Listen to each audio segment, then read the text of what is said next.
नमस्कार, तुम्ही बघत आहात आरोग्य दूत न्यूज. आरोग्य दूत न्यूज मध्ये आपल्या सर्वांचं स्वागत आहे. आरोपीवर पोस्को अंतर्गत गुन्हा दाखल. पाचोरा 26 मे 2025 रोजी पाचोरा तालुक्यातील गिरणा नदीकाठी असलेल्या एका गावात 17 मे रोजी एका अत्यंत संतापजनक आणि धक्कादायक घटना घडली. गावातील 21 वर्षीय युवकाने गावातीलच एका 16 वर्षीय 9 महिन्याच्या अल्पवयीन मुलीला त्रास देत तिला धमकावून आणि ब्लॅकमेल करत लज्जास्पद वर्तन केलं. ही घटना पीडित मुलीच्या मामाच्या घरासमोरील अंगणात घडली. आरोपी तरुणाने माझं तुझ्याशी बोलायचं आहे असं सांगत तिला थांबवून जबरदस्तीने बाजूला नेण्याचा प्रयत्न केला. इतक्यावर न थांबता त्याने तिचा हात पकडून तिच्या मनात लज्जा उत्पन्न होईल असं वर्तन केलं. त्यानंतर धमकी दिली की तू माझ्याशी बोलली नाहीस तर आपले फोटो तुझ्या मामाला दाखवेल. या प्रकारामुळे पीडित तरुणी अत्यंत घाबरली असून तिच्या कुटुंबात भीतीचं वातावरण पसरलं आहे. हा प्रकार केवळ ब्लॅकमेल नाही तर एक अल्पवयीन मुलीच्या मानसिक आणि सामाजिक सुरक्षतेवर गदा आणणारा एक गंभीर गुन्हा आहे.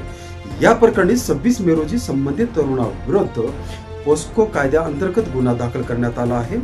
पोलीस उपनिरीक्षक सोपान गोरे आणि पोलीस निरीक्षक अशोक पवार यांच्या मार्गदर्शनाखाली तपास सुरू असून आरोपीचा शोध घेतला जात आहे. परिसरात सुरक्षा व्यवस्था वाढवण्यात आली आहे. मुलांना आणि पालकांना महत्त्वाचा सल्ला.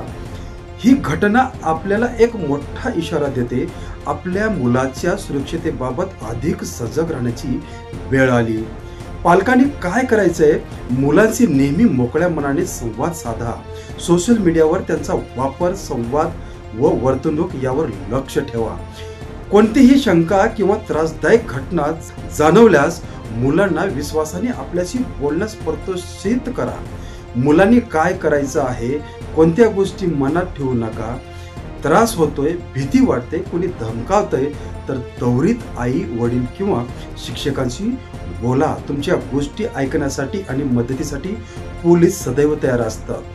त्यांच्याशी संपर्क साधा. ही जबाबदारी फक्त पोलिसांची नाही, समाजात प्रत्येकाने अशा घटनांमध्ये पीडिताच्या पाठीशी उभा राहणं हीच खरी सामाजिक जबाबदारी आहे.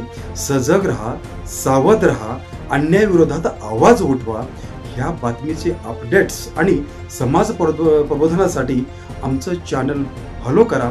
चला अन्यायाविरोधात एकत्र उभा राहूया. आरोग्य दूत न्यूज पाहण्यासाठी लाईक करा, शेअर करा, सबस्क्राईब करा. धन्यवाद.